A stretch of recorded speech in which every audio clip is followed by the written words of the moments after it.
Monkey Palace, our review. Super John over there, Fenny Rob over here. So this is a Lego game that is marketed to 10 years old and up. We are much older than that. I think we multiply that by almost 9 times between us, actually 9 times. And I still had a great time playing it.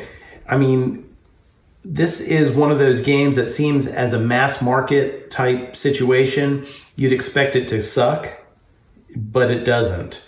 And I got crushed when you and I played against each other. And I don't think that matters, because I would play that again anytime. Now, we're not going to tell you how to play the game. Rodney did a video up here, and there's no point in teaching a game when Rodney already did. So you can stop right now, learn the rules to the game, or watch our playthrough, which will be at the end of this video. But as far as I'm concerned, it's got the tactile building up. It looks like a very cool puzzle.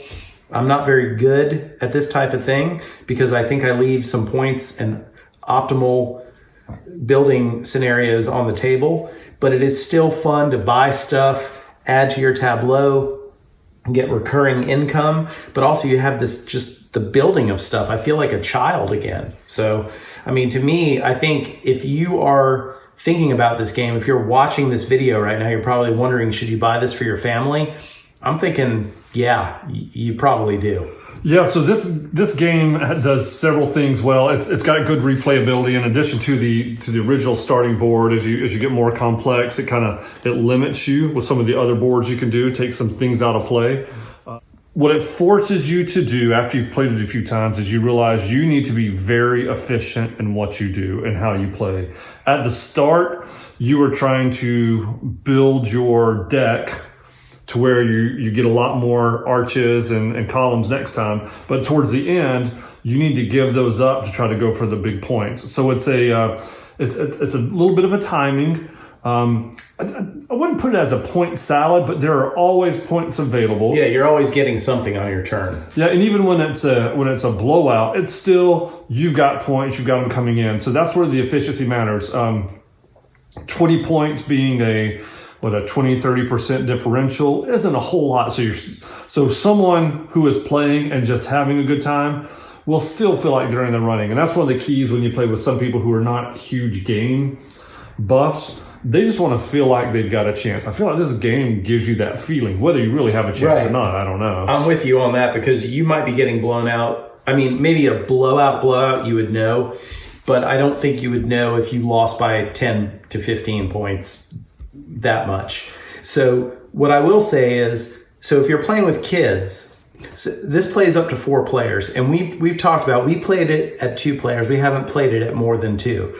And we were talking about how quickly the game would end if you were playing with 4 players. 2 things about that. Number 1, if you're playing with a family, and let's say it's, parents and a kid or 2, you probably don't want that game to go for an hour. Right. And so you have the ability for the game to end. But also, the kids playing this game are going to be playing with Legos. So even if they're getting crushed, they don't know. They're having a good time anyway. And I will say, as seasoned gamers as we are, to me, this kind of a game where you're talking about the optimizing your turns, I'm not an engineer. Super John is. I don't see things in that whole puzzle. If you watch our playthrough, which again will be at the end of this video, you'll see when it's his turn, he's got already a put together piece that he's just adding to it. You'll see me editing out. You won't see me editing out the AP the whole time because I don't see it that way. So even when I think I'm doing something great, I'm not, but he's, prepared. I think if you were playing with people who like these types of puzzles, you could have a very tight strategic game against each other at a higher level, even if you're 30, 40 years old. But when you're playing with kids, you have this one of those few games where it seems like, it's almost to me like Shrek the movie. When I took my kids to that movie, I was thinking, this is going to be dumb. And then you watch it and you hear the jokes. Oh yeah. And you're like, wow, there's some things in here that are just for the parents, rewarding them. And I feel like this game is like a Shrek when it comes to board games. There's lots of garbage out there that make it seem like, oh, this is a great family game, and it isn't. I think this one makes good on its promise.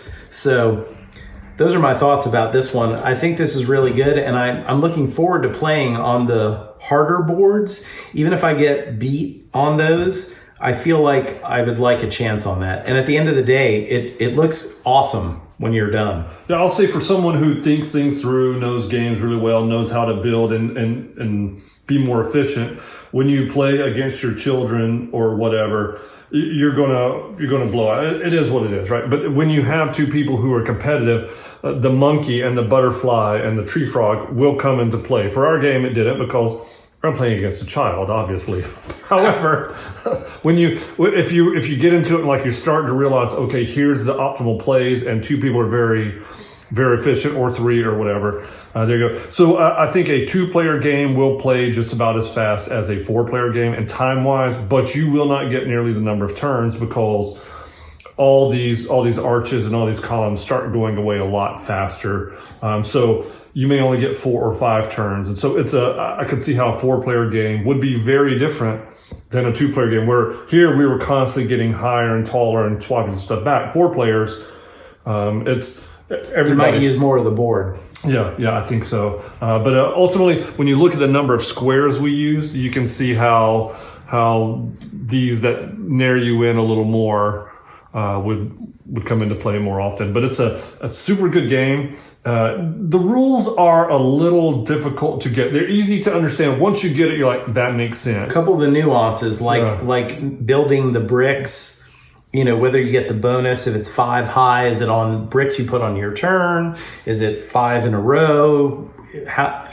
There's a couple of, little niddly things, but go to Board Game Geek, no problem. And watch Rodney. It'll answer 99% of your questions. Yeah, ultimately, it will take you 5 or 10 minutes to explain the rules and for everybody to be in agreement on that. But once you get it, it's an easy game to play. I mean, I think it's a solid game, and for the genre it's trying to market to, it hits it spot on. Well done. Nice job. That is Monkey Palace. Thank you for watching. Please like this video and subscribe to the channel.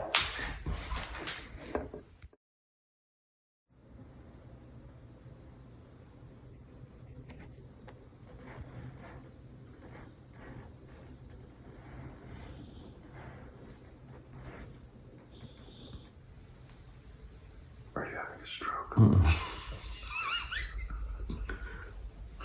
Hold on. I'm thinking of the word.